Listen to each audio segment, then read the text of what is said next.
আর জাতি হিসেবে আমরা একবার নির্লজ্জ। স্বাধীনতার অর্ধশত বছর পেরিয়ে যাওয়ার পরও আমরা জাতি হিসাবে একদম নিকৃষ্ট, একদম লজ্জিত। ওই স্বাধীনতা নিয়ে, মুক্তিযুদ্ধ চেতনা নিয়ে গর্ববোধ করার না, আজকে সেটুকু আর আসছে না মনের ভিতরে। একটা জিনিস ভাইবা দেখছেন, ওসমান হাদি আমাদের রক্তের না, তবুও তার প্রতি কি ভালোবাসা ভিতর থেকে আসছে। ন্যায় ইনসাফের প্রতি কাজ করার কারণে তার প্রতি ভালোবাসাটুকু আসছে। ওসমান হাদি কিছুদিন আগে একটা টকশোতে বলেছিলেন,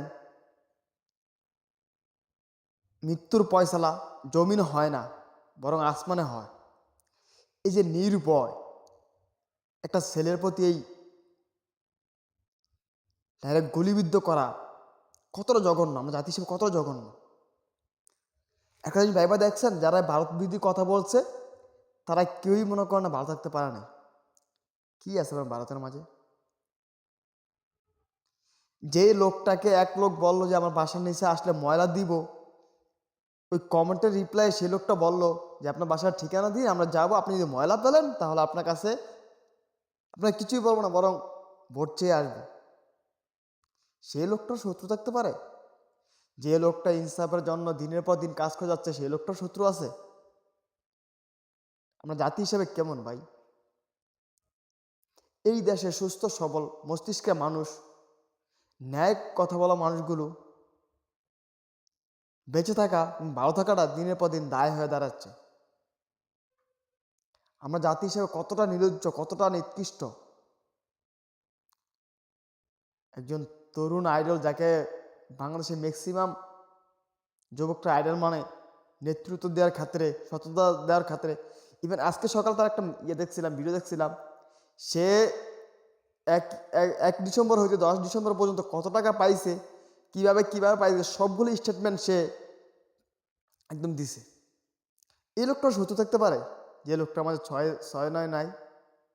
আরে ভাই, আপনার মাঝে আমার দ্বন্দ্ব হইতে পারে, রাজনীতির মাঠে কথা কাটারি হইতে পারে, তারপরে তাকে কি মেরে ফেলবেন? হ্যাঁ, একদম ভর দুপুরে।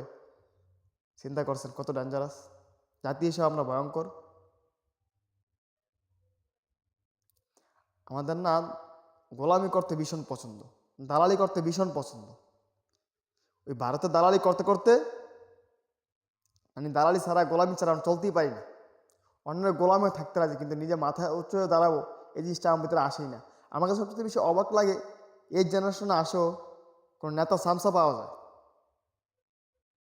এটা বেশি অবাক লাগে। সবাই দোয়া করবেন হাদি ভাইয়ের জন্য। হাদি ভাই খুবই গুরুতর অসুস্থ। একজন ন্যায় কথা বলা মানুষ হয়তো আমরা হারিয়ে ফেলতেছি। সবাই দোয়া করবেন উনি ফিরে আসে আমাদের মাঝে। হাদি ভাই আসলে আমাদের রক্তের কেউ নেই, কিন্তু ওনার কেন কারণ ভিতর থেকে মনটা ভীষণ খারাপ হয়ে যাচ্ছে। সবাই দোয়া করবেন।